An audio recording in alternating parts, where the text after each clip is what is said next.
In the ancient Persian Empire, King Xerxes ruled with unrivaled authority. During a lavish, months-long feast celebrating his reign, Xerxes called for Queen Vashti to display her beauty before his drunken nobles. But Vashti refused, defying the king's order.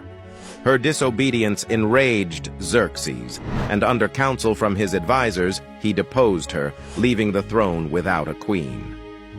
A royal decree was issued to gather the most beautiful young women from across the empire so Xerxes could choose a new queen. Among them was Esther, a young Israelite woman raised by her cousin Mordecai. Though Esther's heritage was a secret, her beauty and grace captivated Xerxes, and she was crowned queen. Meanwhile, Haman, a high-ranking official, was promoted to a position of power. Arrogant and vengeful, Haman demanded that all bow before him. Mordecai, faithful to Yahweh, refused, igniting Haman's fury. Discovering that Mordecai was an Israelite, Haman devised a sinister plot to annihilate all Israelites in the empire. He convinced Xerxes to issue a decree for their destruction, sealing their fate with the king's signet ring. The edict plunged the Israelites into despair, but Mordecai refused to give up. He appealed to Esther, urging her to use her position to intercede with the king. Though approaching Xerxes without invitation could mean death, Esther resolved to act, declaring, "If I perish, I perish." Esther began her plan with wisdom and patience. She invited Xerxes and Haman to a private banquet. Flattered by the attention, Haman's arrogance swelled.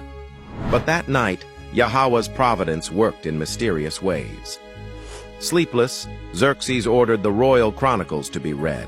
He was reminded of how Mordecai once uncovered a plot to assassinate him, and he realized Mordecai had never been rewarded. The next morning, Xerxes ordered Haman to honor Mordecai publicly, humiliating Haman. At a second banquet, Esther revealed her true identity as an Israelite and exposed Haman's plot. Shocked and enraged, Xerxes left the room to collect his thoughts. In desperation, Haman threw himself at Esther's feet to plead for his life. But when Xerxes returned, he misinterpreted Haman's actions as an assault on the queen. Furious, Xerxes ordered Haman to be executed on the very gallows Haman had built for Mordecai. The king then issued a new decree, empowering the Israelites to defend themselves against their enemies. When the appointed day came, the Israelites triumphed, turning their sorrow into joy. Mordecai was elevated to a position of great authority, and the festival of Purim was established to commemorate their deliverance. This is a story of Yahweh's providence, where even in the shadows, his hand guides history. Esther's courage and faith remind us of the power of standing firm in the face of fear, while the downfall of Haman reveals Yahweh's justice and the reversal of fortune. Through Esther, we see the call to embrace our identity and responsibility, trusting Yahweh's plan even in the most perilous times. If you enjoyed this story, please subscribe, share, like, and comment. Thank you, and see you soon.